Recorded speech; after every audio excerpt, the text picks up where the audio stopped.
You know, over the last few days, we've looked into very serious topics on this brand new politics channel, but sometimes it's important to look at the funnier stories, and today we're going to be taking a look at one of these. You may not have even heard about this, but Melania Trump, wife of Donald Trump, is set to have a brand new movie dedicated to her 20 days before Donald Trump returned to the White House. And let's just say that sales for the movie aren't exactly going very well, specifically in the UK. This is absolutely hilarious. I just want to talk about this because the numbers are so comically low that it's genuinely so funny.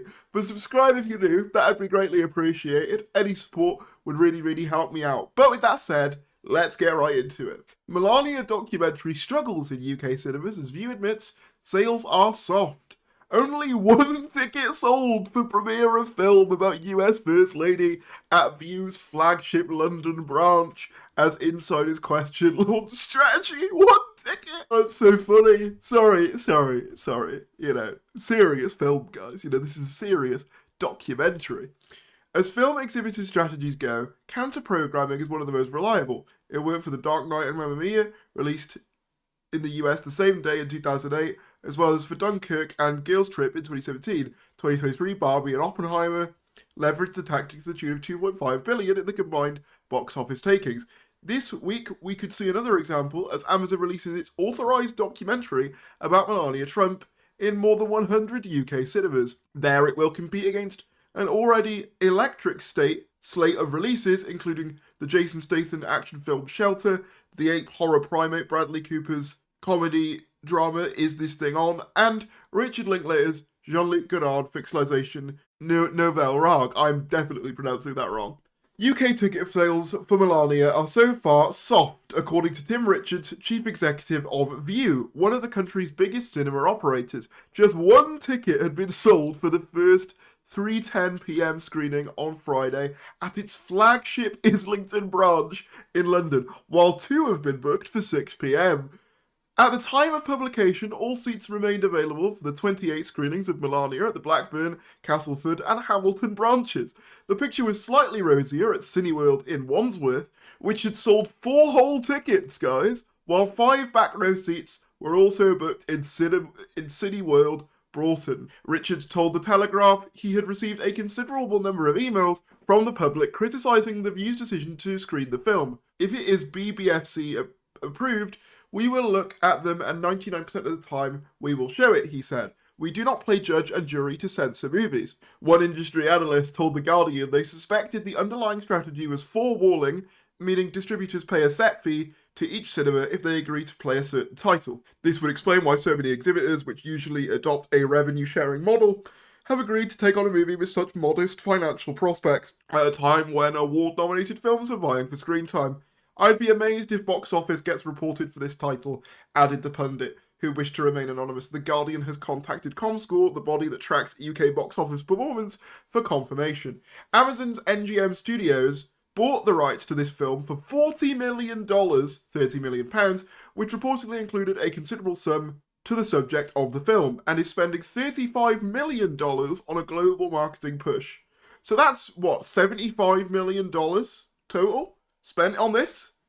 This spend has so far been mostly in the US, with TV spots, billboards, and a takeover of Las Vegas's immersive events venue, The Sphere. The film, which documents the 20 days preceding Donald Trump's return to power in January 2025, was screened at the White House on Saturday and will have its official premiere at Washington's Kennedy Center, which the president had renamed to the Trump Kennedy Center in a legally disputed move.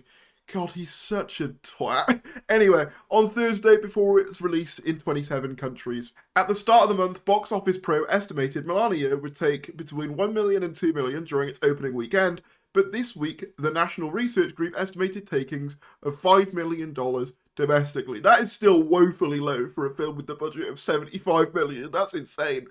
The most successful documentary at the US box office was Michael Moore's 2004 Iraq War film, Fahrenheit 9/11, made $24 million in its first weekend in 2024. Am I Racist?, a mockumentary that satirizes inclusivity initiatives, was the best performing documentary of the year in the US, taking $12.3 million, including a first weekend of $5.4. So there you go. Absolutely hilarious. It's absolutely flopping over here. And really, is it a surprise?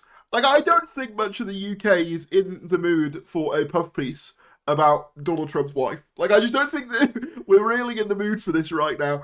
But the fact that most sales in, like, the country's biggest cinemas are in the single digits, like, less than 10 people in some of these cinemas, it's absolutely hilarious.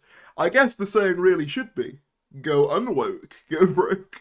Because, like, this is, like, a level of failure that's, like, not even seen by some of the biggest box office flops of all time. To give you some more context on this film as well, this is directed by Brett Ratner, who was publicly accused of sexual harassment and assault by 6 women in 2017. The Rush Hour filmmaker has denied any wrongdoing.